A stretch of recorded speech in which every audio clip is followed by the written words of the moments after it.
Welcome to the On Your Mind podcast, where we are changing the mental health narrative, bringing hope and solutions. Here's your host, Timothy J. Hayes, psychologist.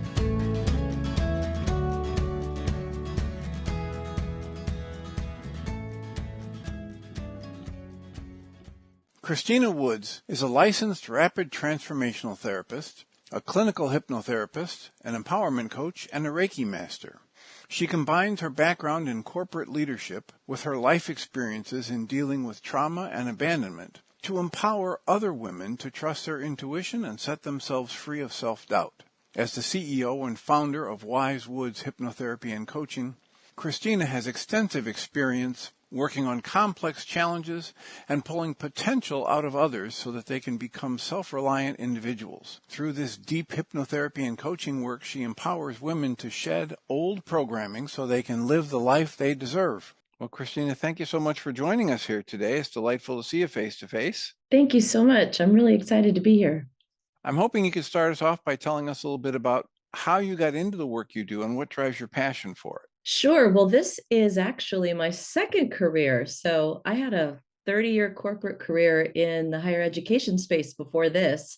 So the fact that I'm a hypnotherapist now wasn't anything that I ever expected in my life, but I'm really excited and grateful that my life has evolved and here I am.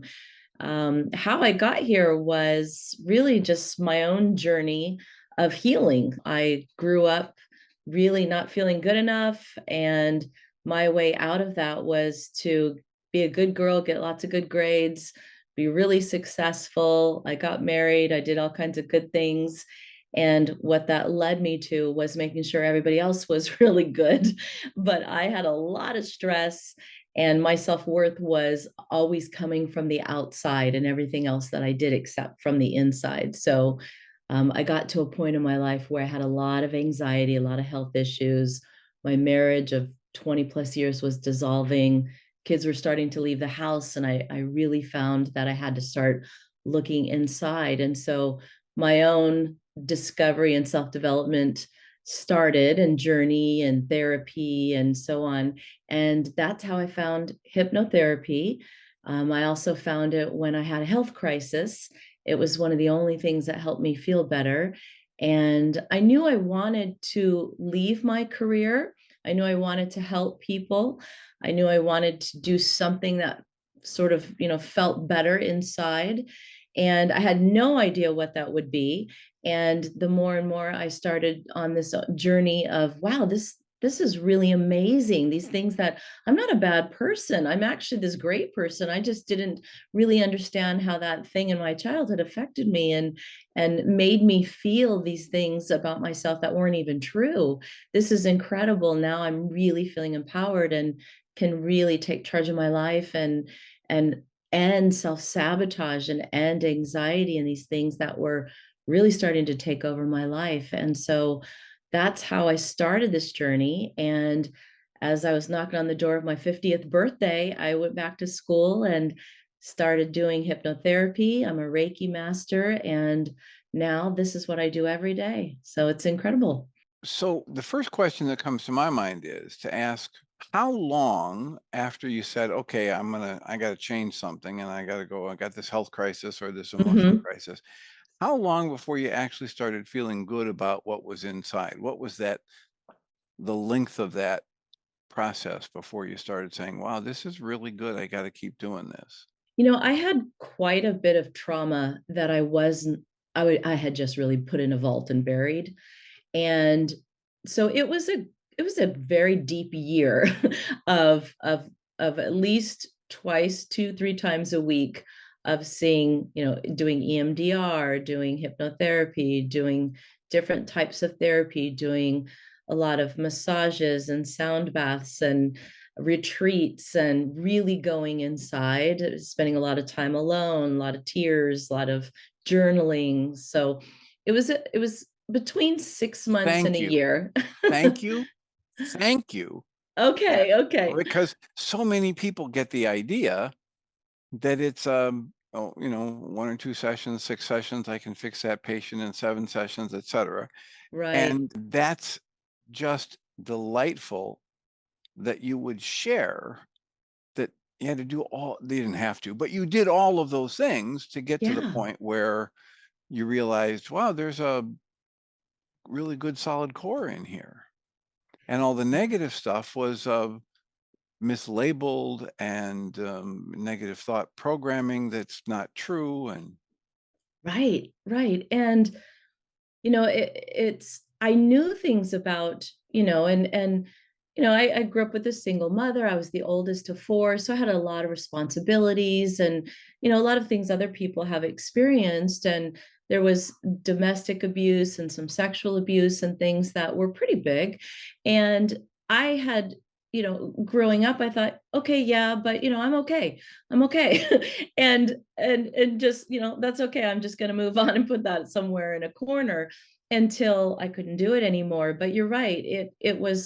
It became to the point where, with anxiety, and then I started to have vertigo and autoimmune issues and other issues. And I was really had noticed such patterns of self-sabotage, whether it was with food and money and relationships. And I many times look back at my marriage and say, well, who knows what would have happened had I done that sooner?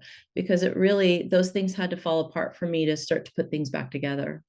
yeah, as you were talking about that, it just really brings up the ACEs study that happened in the 90s Hmm. about the adverse childhood effects having such a high correlation with the physical, right? You said the autoimmune Oh stuff and the yeah. physical illnesses.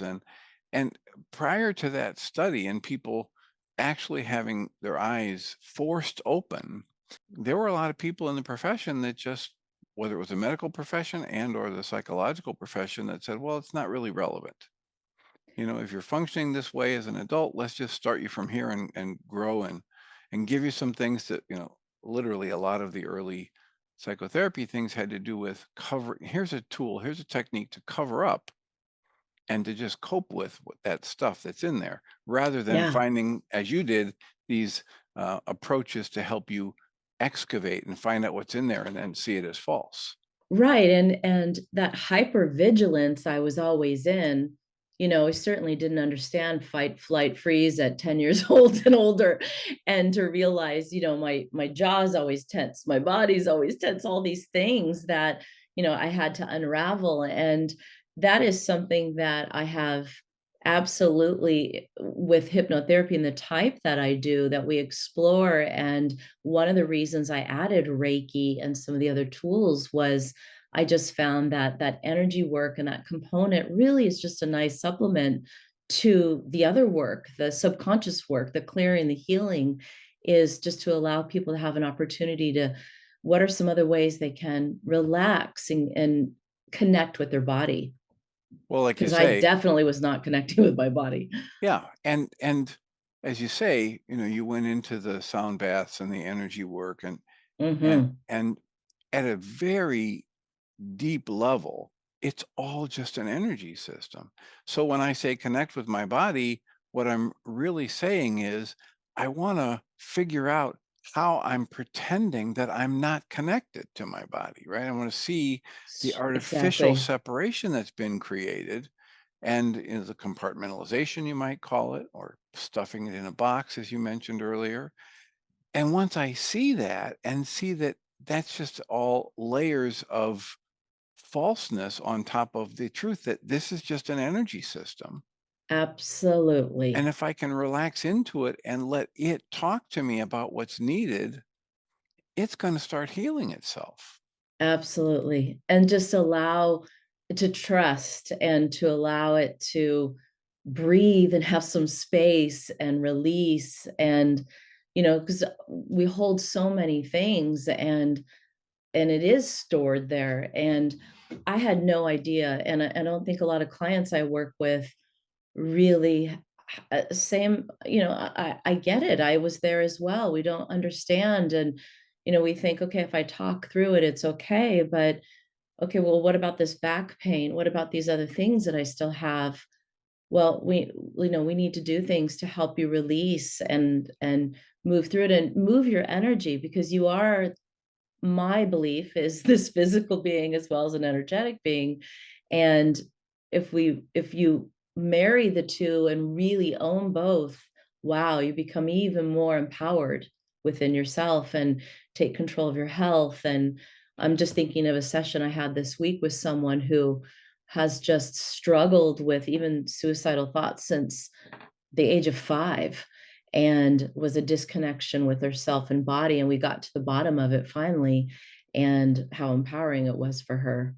She had it all along. She just had some trauma covering it up. Yeah. Well, and as I thanked you for earlier, it's so nice to be able to say you had a real long year of diving deep into all of these things and doing something 2 or 3 times a week to be exploring and learning, and that's, I think, so important for people to understand. It is not a magic pill that you take, Oh no. Oh no. and yet there is a tremendous potential to experience life at an entirely different level if we're willing to go explore. Oh yeah, and honestly, there were so many times I would get in the car and start driving over there and say, I think I'm just going to turn the car around and tell her I don't want to go today. Because it's not easy. But I just remember saying, but I don't want to feel this way anymore. I deserve more. I don't want to do that anymore. I don't want to feel this way anymore. I don't want to feel like I'm this bad person anymore. I don't believe I'm bad. Why do I always feel bad? And why do I have so much shame? What have I done? I couldn't see anything I've done, but I had such deep shame. And now I understand why, but I didn't understand why. It was a real mystery to me. And it's so clear now why I felt that, but I had to go dig deep. And once I could see it and understand it, then I could have so much more compassion for myself. But I didn't have a clue why I felt that way. So, what are some of the things that you use? I mean, you mentioned Reiki and you mentioned this hypnotherapy that you're trained in, rapid transformational. Mhm. What's the other T for? RTT, rapid transformational therapy. So it's a method of hypnotherapy. Yes. And I'm assuming there are other things. You mentioned all kinds of different things that you went through with sound baths and things like that. So, if someone's coming to work with you, how do you begin? Are you working these days strictly in person? Do you do any uh, online stuff? Give us Yeah. an overview of what it's like to work with you. Sure. So I actually do mostly virtual with people all over the world. I do some in person, but hypnotherapy and the other techniques I'll mention are just as effective virtually. And this is the world that we live in, and it's opened up a big world. So I'll have clients in other countries, or if they are local, it's nice to see them in person as well. But so I do work with the RTT hypnotherapy. I'm a Reiki master. I also do theta healing, which is a sort of an energy healing as well, with more of a spiritual component to it, and a medical intuitive technique, which is a hypnotherapy technique as well. And so I use all of those combined. I'll do retreats where we add sound healing and maybe chanting and music and those things to move the energy. But with sessions with me, I will typically work with someone for say 3 to 6 months, meeting with them either every week or every other week, depending on what's going on in their life. And we start to unpack what is going on in their subconscious, what are they unaware of, and what are the patterns that are going on in their lives, and mixing and supporting them with energy healing and clearing. And if that's not their thing and they're not interested in that, or they're uncomfortable with it, some people are not interested in that part of it, or don't want that part. But it's typically something that everyone is open to and feels really good, and they find that it's very, very helpful and useful to them. So that's typically how I work with people's virtually. And with hypnotherapy, I haven't met anyone. I know there's a lot of people that don't understand hypnotherapy. I know when my kids first heard that I was doing it, they said, "Oh my gosh, mom, you're the guy at the fair on stage." But we know so much more now. It's becoming a little bit more common and familiar for people at least get curious about it, which is great. And you mentioned the retreats. Are you doing the retreats virtually as well? I have done some virtually and some local, and I'll combine them with maybe people that have other areas of expertise. I just did one with a friend who does Kundalini yoga. We did some past life regression and supported that with Kundalini chanting and really going very, very deep, which was very healing. And past life regression is a whole nother area where we can go if people are open, but it can be very, very healing if that is the journey people want to go on, and can really reveal things, for people that are open to that, and can take them on a journey where you can explore things and learn things on your soul's journey that can be very healing in this life, if that's something you're open to. So if we can shift back a little bit to the physical Yes. and this energy system stuff, are you familiar with the work of Dr. John Sarno? No, I'm not. Okay, you might want to look into that because as a physician and a surgeon, a back surgeon, he I am familiar. I read a book a long time ago by him. Now that I think about it, it was a profound book for me.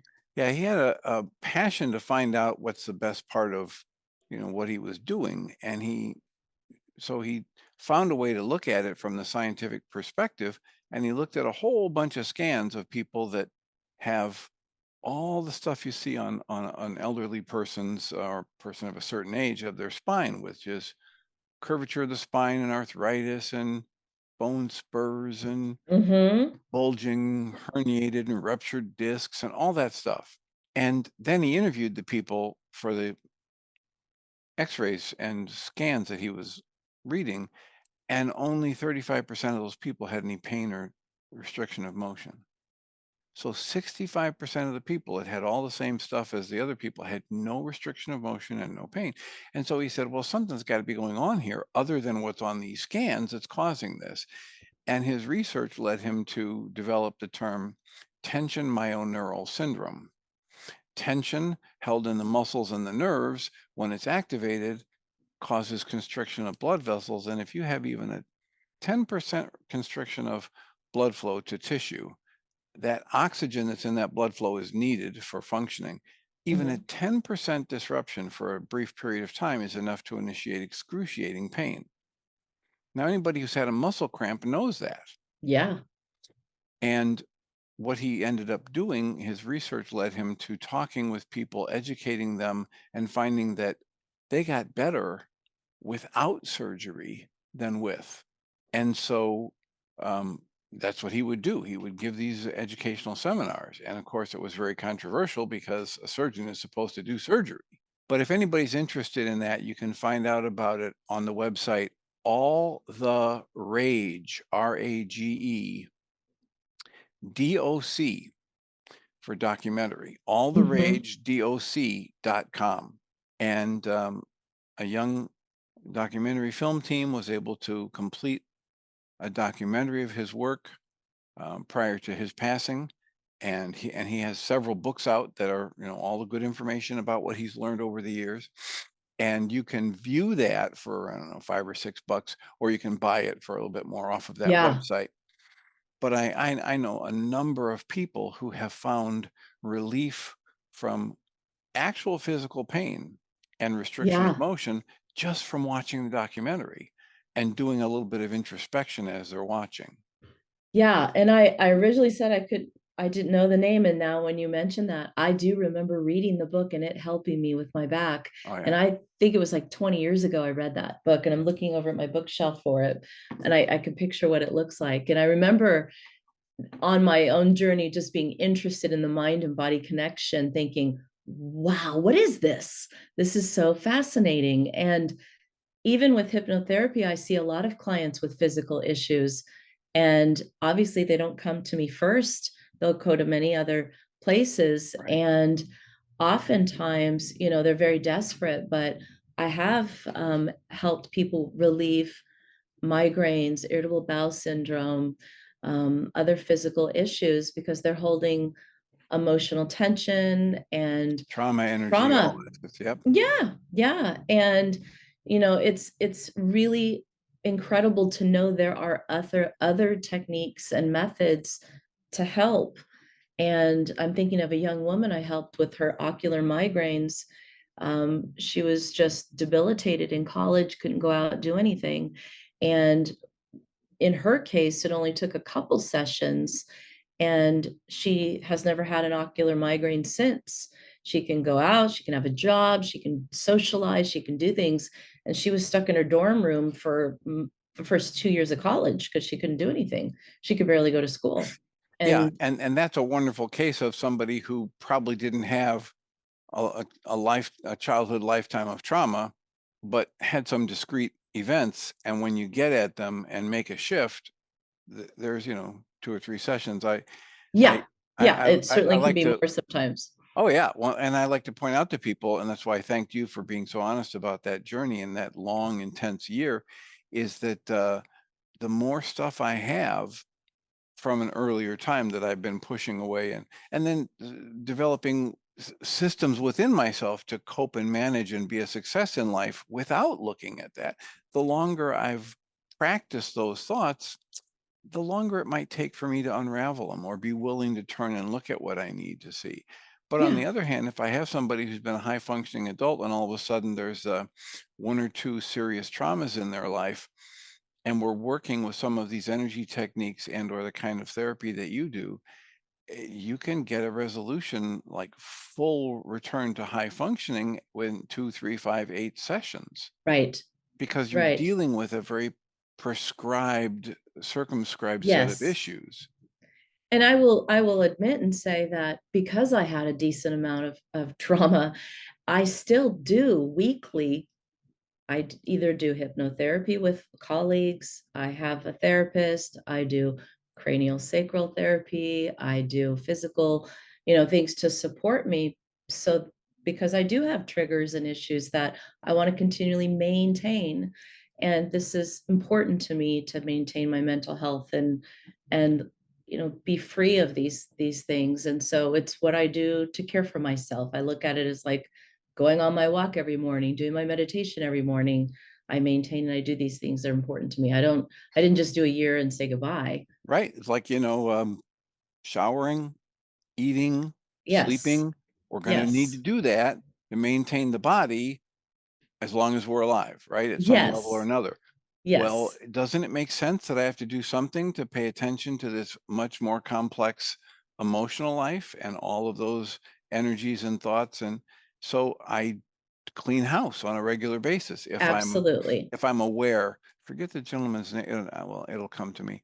But he did a YouTube special, and he was a psychologist. He was a twin, and he did a YouTube special on, or I guess it was a TED Talk on emotional hygiene. Hmm. And the concept of emotional hygiene, well, like physical hygiene, we teach kids at 4 or 5 years old, they know how to wash their hands and brush their teeth and wash their face before bed. They have no sense of how to manage their mental emotional life. Right. But now we have these tools. Hmm. They're teachable, they're learnable, they're techniques people can do on their own after they've, gotten their core strength back in their balance. And that's kind of what Journey's Dream is trying to help people wake up and realize, is that the On Your Mind podcast is about waking people up to the fact that there are tools, there are techniques, there are things you can practice on a regular basis after you've gotten, rid of some of that trauma energy and after Yes. you've gotten your footing, that where you can maintain your mental emotional hygiene. Right. Right. And that is one thing that I'll work with clients to continue to support them with is, let's create a morning routine that really sets you up for a day where you feel centered and grounded after, like you said, we've dug some things up and helped and really processed some trauma or whatever the issue that needed to be revealed and healed and exposed and discussed. But morning routines and maintenance and what is it that really needs to be implemented, because so many times there's nothing going on to really, they go to the gym, but that's not going to be the same. So Well, just but when we look at how our culture has set us up and our language sets us up to think that we're separate and we need to judge things, and when we look at how that system is set up, within any given day, well, certainly within a week, there are going to be things that don't go the way we think we should, and we, you know, butt heads with them or we bristle inside. And if we don't have a way to release that stuff and see the falseness of it, if we don't have a practice for that mental emotional hygiene, it just accumulates. yeah. One of the morning practices I have is just writing, I, Christina, feel, and then I start writing because, and if it's really, really gooey, yucky feeling, I'll write just like when, so I can kind of recall. That's right. Lead yourself into the recollection. Absolutely. Yeah, yeah. And they'll even ask, how old does this feeling feel? Like, how old do you think I am? Oh, you think I'm 10. Okay, well, let me go back and remind myself, my inner child, you know what? You're not 10, you're 54. And we have this conversation. But I had to learn how to do that. And I teach that to other people. But it helps me pivot quickly back to a place. I have a skill, like I have the ability to pivot myself out of a reaction that helps me function and feel good about myself. Yeah. And what I tell people is that I can talk about how I really want to learn this. I want to know what's this upset feeling, etc. But if I don't do an action that lines up with those words, there's this part of me that's been there for, you know, 10 years, 20 years, 50 years that I've pushed away and not wanted to look at. And every time it's come up, I go, oh, no, that's too much. So Hmm. now here I am, and I meet, somebody like Christina, and she gives me this exercise, and oh, well, I can do that. And I think about it, that part of that fearful part of my mind says, yeah, never mind. I've got Right. 30 years of you telling me that it's too much, right? Yes. So you turn around and you say, okay, I want to know what that feeling is. Yeah, good luck. But if I take the time to do an exercise like the journaling you're talking about, and I do it over time, Over that time. that behavior speaks louder than the words. And eventually that fearful part of my mind recognizes, oh, Tim is serious. He wants to hear this, and it will offer it up. Right. And in hypnotherapy, we upgrade and reframe beliefs, limiting beliefs. So, what is the limiting belief that is pushing it away, that says, no, no, no, no, you don't want to change. You don't want to reframe anything. You want to keep feeling this way. We literally will bring that to the conscious mind and reframe it and upgrade it. We upgrade our phones, we upgrade our laptops. We need to upgrade these limiting beliefs. Right. And when I go to a hypnotherapist or another therapist that does similar kind of energy work, Yeah. Yeah. that's a behavior that speaks to that fearful part of my mind. And Hmm. now I'm enlisting, the energy and the support and the expertise of another person. And it's like this building that comfort for that fearful part of my mind, which facilitates and shortens the time it might take for it to reveal what I need to see. Absolutely. Absolutely. And that's, it took me a while to understand. Literally, the bell went off. I remember saying, oh, my triggers might not go away. I still get a little, I still feel once in a while like, oh, no one's going to be there for me. I'm on my own. Because that goes way back to when I always felt like I was always going to be on my own. No one's ever going to be here for me. But I see it now. I recognize it. Hold on. That was then. This is now. I have tools. I have resources. I can get right back on track in a matter of minutes now. That took me a long time to learn and recognize.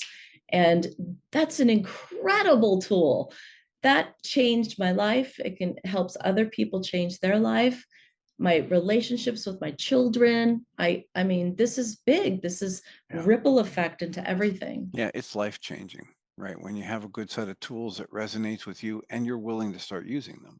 Yes, yes. Well, I wonder if you'd take a breath and get centered with me and think about what we've talked about so far. Is there some part of it you want to go back and highlight, or something we haven't even mentioned yet that you want to make sure that we put out here for people?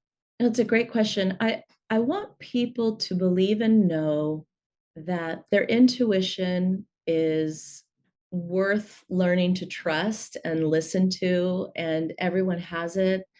I meet so many people that say, "Oh, I just I don't have that inner voice. I don't know what that is. I don't trust my intuition." And that's just this limiting beliefs and stuff that's covering it up. And the answers are inside, they're not outside. So do the work so that you can get in touch and in tune with your intuition, because there is a lot of noise outside, especially right now, and there will only get more noise. But if you can listen and get in touch with your intuition and just a knowing inside, that is so important. And you do have it. We all have it. And it's unique to us, and we're all here for a reason. So, just trust that you do have an inner voice and an inner compass. And if you don't feel like it's there, just do a little digging. It's there. Excellent. One of the main tools that is in the body of work that gave rise to Journey's Dream and the Optimal Being program and all of that stuff that gave rise to the On Your Mind podcast that we're doing here is a tool that has me, every time I use it, asking to be shown the hidden part of my mind, whatever's going on in here that is not sitting up here in the frontal lobes, helping me navigate the road on the way home. And the more I practice the use of that tool, the more I get that muscle memory, that strengthened experience of tapping into that intuition that you're talking about. And as you said, you've already given another example of a tool. If you do that your morning pages writing, Yeah, and you've got a little bit of structure for it, some targeted journaling, you start to build that. You start to get that familiarity with what it's like to catch that little fleeting thought that was just gonna on the edge of your awareness and bring it back and put it exactly. on the paper and see what happens. Exactly. Love morning pages. So how do people get in touch with you? What's the best way you want people to access you if anybody gets sparked to interest or So my website has a couple spots, but Wise Woods, my name's Christina Woods. So Wise Woods, WISEWOODS.com. And on Instagram, I'm pretty busy. So at Wise Woods Hypnotherapy. And I have a free hypno meditation on there for people to download. And I offer a free hour consultation for people if they want to chat and learn more about what I do and if it might help them. excellent. So on the website, it's wisewoods.com. Yes. And on Instagram, it's Wise Woods Hypnotherapy. excellent. Well, any closing comments for our audience as we wrap this up? Don't be afraid to do the work. The answers are inside, and get support. There's support available. For years, I would go to retreats and dance around self-development or self-help. I was so afraid to even read a book about self-help because I was afraid of what I'd find out. So I get it. But once you do, it's so empowering, and there's support. And we all need support. Yeah, it reminds me of one of my favorite teachers is Guy Finley, and he says, there is no such thing as bad self-knowledge. Right. Right? I love that. You're never gonna uncover a bad fact about yourself. I love that. Oh, I love that. I love that. It's Thank you. all to the good when you bring it up to that conscious level where you can deal with it. That's Well, great. thank you so much for joining us here today. It's a pleasure. And I look forward to hearing back from you if you get some response from this podcast. And if you put a book together about the work you're doing, let me know and we'll do another interview. Oh, thank you so much. All right. Blessings. Blessings. Bye-bye. Christina Woods is a licensed rapid transformational therapist, a clinical hypnotherapist, an empowerment coach, and a Reiki master. She combines her background in corporate leadership with her life experiences in dealing with trauma and abandonment to empower other women to trust their intuition and set themselves free of self-doubt. As the CEO and founder of Wise Woods Hypnotherapy and Coaching, Christina has extensive experience working on complex challenges and pulling potential out of others so that they can become self-reliant individuals. Through this deep hypnotherapy and coaching work, she empowers women to shed old programming so they can live the life they deserve. She has been honing her intuition and spiritual energy practice through her entire life, And it is this experience, knowledge, and wisdom that she brings to every client during each session. Christina wants everyone to stop looking outside for what they need and instead look inside of themselves. She helps her clients step into their true, authentic self, free of self-sabotaging behavior, so they can live a life full of deep meaning and potential.